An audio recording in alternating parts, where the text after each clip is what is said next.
Once upon a time. Hi, my name is Cinderella, also Cindy. You can call me whatever you want. I hope you remember me, or at least have heard my story before.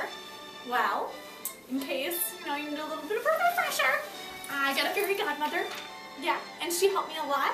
And then I had a slipper, and I lost it. I accidentally fell off my foot, but the prince found it, and then we got married. Yes, we did. And we lived in a lovely castle. So beautiful. Oh my goodness. I love my story, but my stepmother seems to think it went a little bit differently.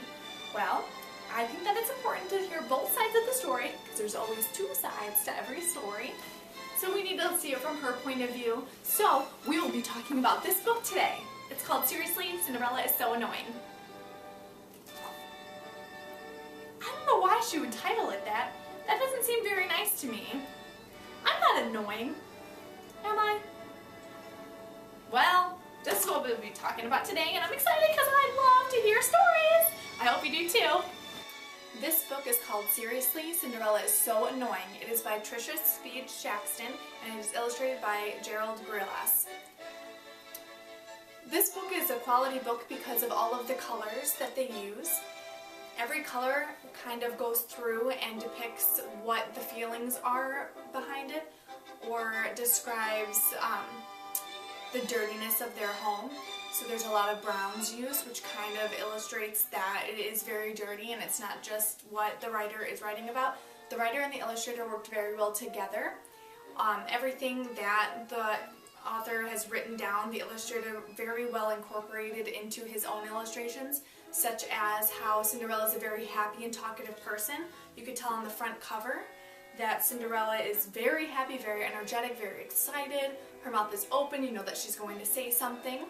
And then you can also tell that the stepmother and stepsisters are very annoyed and disturbed and bothered, and throughout the whole book they discuss this as well as show it in the illustrations.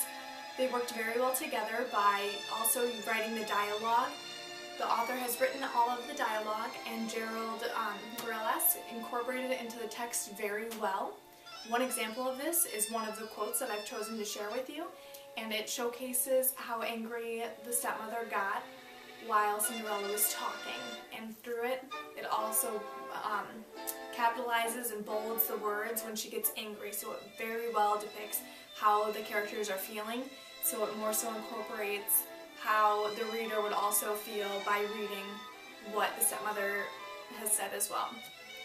It allows students and readers to be engaged while reading, as well as feel the actual feelings of the characters themselves. This is a quote from the stepmother. She stated, "Time passed, but nothing changed. In the garden, Cindy told stories. In the kitchen, Cindy told stories. At dinner, I could not hear myself think. 'Dear, please,' I said. 'Stop talking.' But Cindy didn't stop." Another reason why this book is a quality book is because it is based off the true story of Cinderella, and most students and readers have seen or read something about Cinderella, so it allows them to connect their prior knowledge to this story as well. It also gives a great aspect on seeing things from other people's points of view.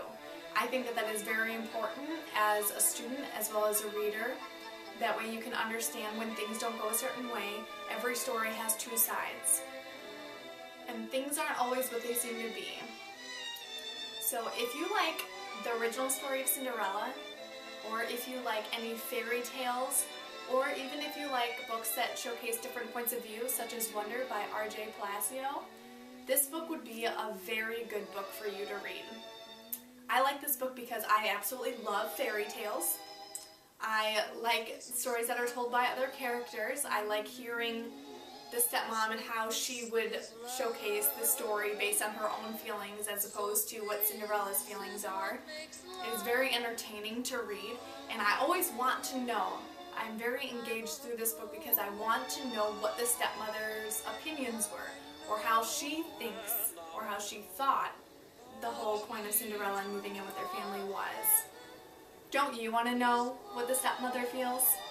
If you do, you should read this book. It's awesome. and I can fly. I'll talk